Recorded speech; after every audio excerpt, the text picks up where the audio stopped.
12 सब्जियों की थाली। कमलापुर की घनी बस्ती में रामलाल का बड़ा सा घर था। उसकी बड़ी फैमिली थी जिसमें उसकी पत्नी सुशीला, बेटी काजल और उसके 3 बेटे मुकेश, पंकज और अजय के साथ उनकी पत्नियां सुमन, पूजा और सोनी रहते थे। रामलाल के 2 पोते रवि, देव और 2 पोतियां पीहू और मुन्नी भी थीं। इतनी बड़ी फैमिली होने की वजह से घर में हर समय शोर होता रहता था और सुशीला ने अपने घर के खाने का दिनों के हिसाब से मेनू भी बना रखा था, जिसमें सुबह का नाश्ता और दोपहर का हल्का खाना होता, तो वहीं रात के खाने में 12 अलग अलग सब्जियां होती थी, जिसमें सबकी मनपसंद दालें, आलू, मटर, गोभी, रायता, सलाद, पुलाव, पनीर, बेसन की सब्जी, जीरा आलू, प्लेन सब्जी और मसालेदार सब्जियां रहती थी, वो भी सबकी अलग अलग पसंद की। एक दिन सुबह के समय जब तीनों बेटे ऑफिस के लिए तैयार होकर नाश्ते के लिए बैठे थे, तभी सुशीला चिल्लाते हुए अपनी तीनों बहुओं से कहती है, अरे कहाँ मर गई तीनों, नाश्ता तैयार हुआ कि नहीं? ये लो आ गई आवाज़ मम्मी जी की, इसीलिए मैं सबको जल्दी करने के लिए बोल रही थी। अरे कोई बात नहीं दीदी, नाश्ता तैयार ही है, बस 5 मिनट लगेंगे।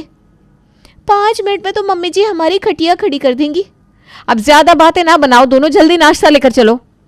इन महारानियों को अभी तक मेरी आवाज़ नहीं गई क्या? सबसे बस नौटंकी करवा लो, काम नहीं होता किसी से। तभी तीनों बहुएं हाथों में नाश्ता और चाय लेकर आती है और सबको नाश्ता देती है। सुमन, मैंने तुमसे क्या रखा है, मेरे आने से पहले यहाँ नाश्ता रेडी रखा करो। ये बात तुमको समझ में नहीं आती क्या? भैया सही कह रहे भाभी, अब 3 लोग मिलकर भी काम जल्दी नहीं निपटा पाते हो। देवर जी, बातें बनाने और खाने बनाने में बहुत फ़र्क होता है, समझे? रहने दो दीदी, जिस दिन ये लोग खाना बनाएंगे उस दिन इनको आटे दाल का भाव खुद पता चल जाएगा। चुप, तीनों खड़ी ससुर के सामने पटर पटर जुबान चला रही हो, शर्म बेच खाई है क्या? अरे जाने दो सुशीला, सुबह हुई नहीं कि घर में महाभारत शुरू कर देते ये सब। पापा, वैसे घर में महाभारत तो भाभीयों की हरकतों की वजह से होती है। चुप कर काजल, अपने कॉलेज जा और तुम सभी अपने अपने ऑफिस निकलो। अभी तो बहुत देर हो रही थी सबको, अब यहाँ बैठकर टाइम पास कर रहे हो। रामलाल के सुनाने के बाद सब अपने अपने काम पर चले जाते हैं और सुशीला बहुओं को रात की सब्जियों के पैसे देकर बाजार भेज देती है और खुद पोते पोतियों के साथ बैठकर उन्हें खिलाने लगती है।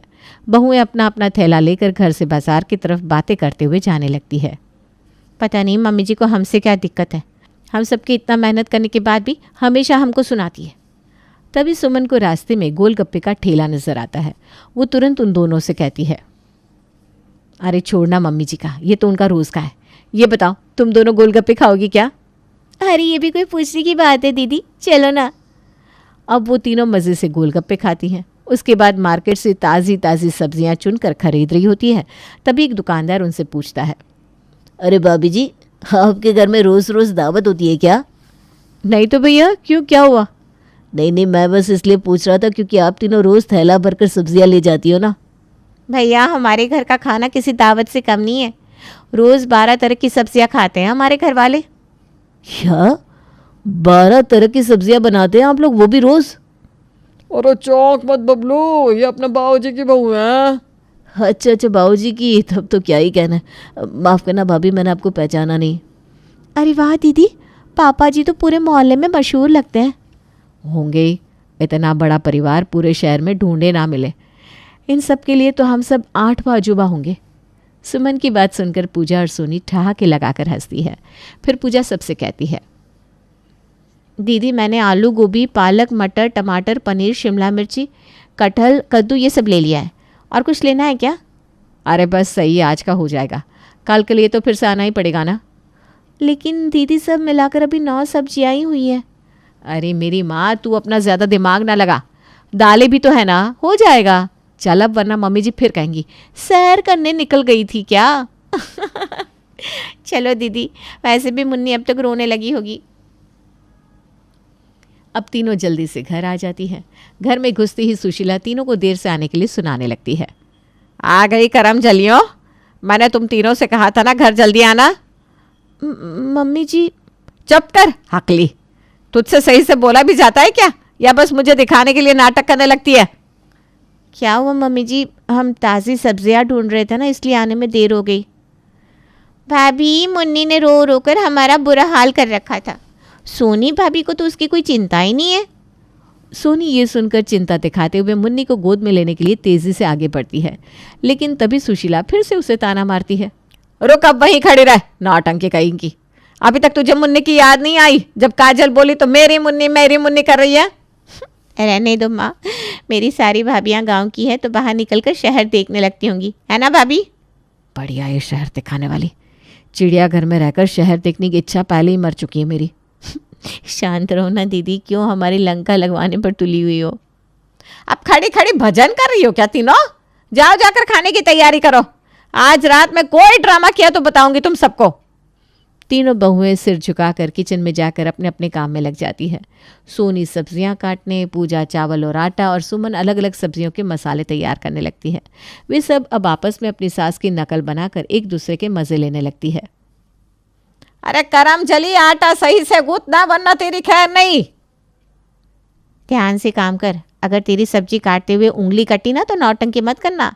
सब्जी में स्वाद होना चाहिए, हाथ रहे या ना रहे। बस करो ना दीदी आप दोनों, मम्मी जी ने देख लिया तो मैं फ्री में पिसूंगी आप दोनों के साथ। अरे इसको अपनी टीम से निकालो यार, पूरे खाने का मजा खराब करवाएगी ये। मैंने क्या किया? चुप कर सोनी, तू ना बस मज़े लेती रह। दीदी का हमेशा से यही है, वो बिना मजाक के खाना नहीं बना पाती। ऐसी ही हंसी मजाक के साथ तीनों मिलकर पूरा खाना तैयार करती हैं। 12 सब्जियां, रोटी, चावल बनाने के बाद तीनों बहुएं ऐसे खड़ी होती है जैसे उन सब ने कोई जंग जीत ली हो।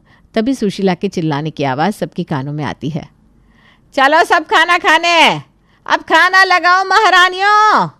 लो आ गया हमारे होम मिनिस्टर का आदेश। चलो अब सब खाना टेबल पर लगाओ। ठीक है दीदी। चल सोनी, तू चावल और रोटी लेकर आ। अभी लाई दीदी। सब लोग खाने के लिए डाइनिंग टेबल पर अपनी अपनी जगह बैठ जाते हैं। रवि और देव हमेशा की तरह खाने की टेबल पर बैठते ही शैतानी करने लगते हैं। वो दोनों एक दूसरे की थाली में हाथ डालना, चम्मच बजाना और बीच बीच में हंसकर गिर पड़ना, ये सब देखकर सुशीला का पारा चढ़ जाता है। ओए रवि देव, ये खाने की थाली है कि तुम्हारे बाप का खेल का मैदान? दादी मैदान होता तो हम फुटबॉल भी खेल लेते। हाँ दादी, कम से कम गोल मारने का मौका तो मिलता। अबे ससुर के छोरो, गोल मारने का इतना ही शौक है तो जाकर खेत जोतो, वहां पूरा ग्राउंड मिलेगा। दादी हमें खेत में बैल बना दोगी? हाँ दादी, बैल बन जाएंगे, लेकिन कम से कम मम्मी से हल तो नहीं खिंचवाएंगे। हाय राम, कोई इनको रोको नहीं तो आज मेरी रोटियां बर्बाद हो जाएंगी। अरे जान है भी दे सुशीला, बच्चे हैं। हाँ हाँ, आप तो बस इनके बचाव में लगे रहो, इन्हीं के पीछे घर का बजट बिगड़ रहा है। माँ, जब हम छोटे थे तब आपने हमें भी इतना नहीं डांटा था। अरे चुड़ैल, तू कौन सा कम थी, तेरा तो बखत ही बदल गया। चलो जल्दी खाना खाओ वरना ठंडा हो जाएगा। अरे मेरी मटर पनीर और आलू की सब्जी कहाँ है? बहू, मुझे तो तुम कम मसाले वाली सब्जी परोसना, आज मेरा पेट ठीक नहीं लग रहा। अरे तो खाना मत खाओ ना, पेट ठीक नहीं है पर खाना भरने में कोई कमी नहीं। भाभी आपने आज हलवा क्यों नहीं बनाया? सब खाना यहीं रखा है, थोड़ा शांत बैठे सब तो हम सबको आराम से परोसते। देव रवि, अब बहुत हुआ खेल, शांति से बैठ जाओ वरना एक एक लगाऊंगी तुम दोनों को। अब सब शांत होकर खाना खाते हैं। अगले दिन घर में मुन्नी के लिए पूजा रखी गई थी। सबका ये मानना था कि पूजा कराने से मुन्नी को नज़र नहीं लगेगी और घर में थोड़ी शांति बनी रहेगी, लेकिन सुशीला के तानों से वहाँ भी कोई नहीं बच सका। अरे करम जली बहुओं, ये क्या तमाशा लगा रखा है? पूजा का सामान सही से रखा कि नहीं? हाँ मम्मी जी, सब हो गया। लो मम्मी जी, पंडित जी भी आ गए और फूल माला सब कुछ तैयार है मम्मी जी। माँ, मुझे ना ये पूजा नहीं दंगल लग रहा है। बस करो सुशीला, पूजा में भी लड़ाई। अजी छोड़िए, इन तीनों के नखरे से तो भगवान भी तंग आ जाए। भगवान भी? मम्मी जी आप हो तो भगवान को भी ताने मार दो। सच में भगवान भी कहेंगे, भैया हमें अपने धाम बुला लो, यहाँ रहने से तो अच्छा है। दीदी धीरे बोलो ना, मम्मी जी नाराज़ हो जाएंगी। हाँ भाभी, अगर माँ नाराज़ हो जाएंगी ना तो कल से 13 तरह की सब्जियाँ बनानी पड़ेंगी। अरे पूजा हो जाने दो, कौन सी बहुएं भाग रही हैं, काम बाद में हो जाएगा। पूजा खत्म होती ही घर में पड़ोसी विमलेश आ गया। वो बहुओं को ऐसे मन लगाकर काम करते हुए देखकर खुश होकर बोला, रामलाल भैया, तुम सच में बहुत भाग्यशाली हो। अरे भाई मुझे ही पता नहीं, वो भला कैसे? अरे आपकी बहुएं बहुत मेहनती है, 12-12 तरह की सब्जियां बनाना भाई कमाल है। ये तुमने सही कहा विमलेश, हमारी बहुएं तो पूरे घर की शान है। हाँ हाँ, बड़ी शान है। पूछो इनसे, मेरा भी कभी मान रखा है क्या? नहीं नहीं भाभी जी, आप बहुत अच्छी हैं, तभी तो घर जोड़ कर रखा है।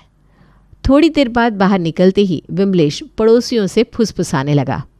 अरे भाई क्या बताऊं, रामलाल की बहुएं तो दिन भर पीसती रहती हैं।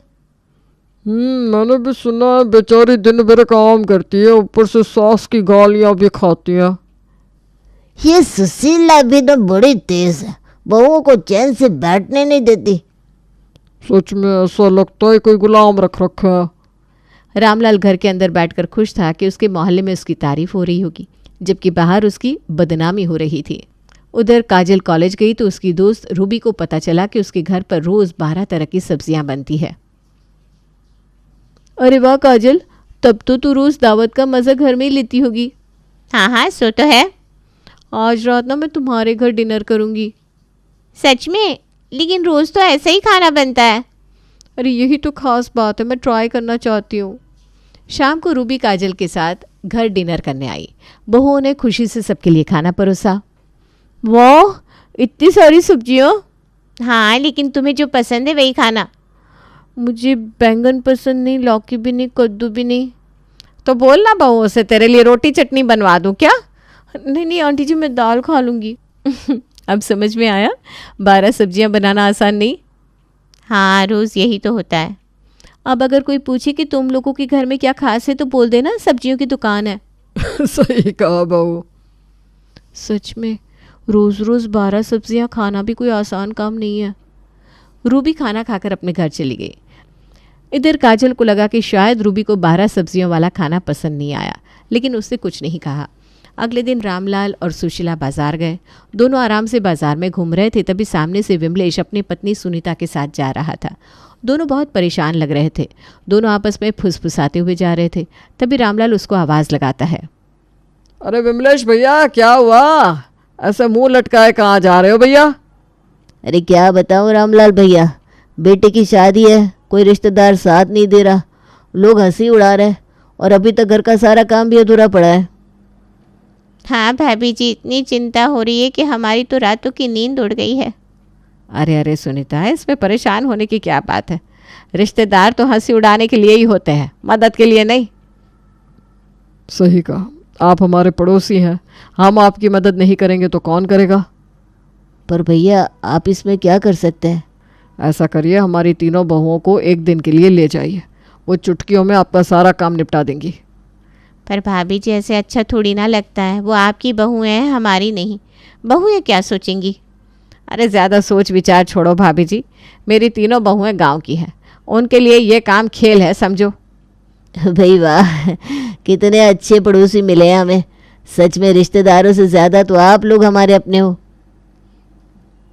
रामलाल और सुशीला घर लौटे और उन्होंने अपनी तीनों बहुओं को बुलाया। बहुओं, तुम लोगों को अभी हमारे पड़ोसी विमलेश भैया के घर जाकर शादी की तैयारियों में उनकी मदद करवानी है। अच्छा, लेकिन पापा जी फिर रात का खाना? अरे वो हम देख लेंगे, तुम लोग वहाँ का देख लो, और ये याद रखना हमारी नाक नहीं कटनी चाहिए। लेकिन पापा जी, आप लोग 12 सब्जियां कैसे बना पाएंगे? अरे तुम सबने फिर नौटंकी शुरू कर दी। तुमसे जो कहा है पहले वो करो, समझी? ठीक है मम्मी जी।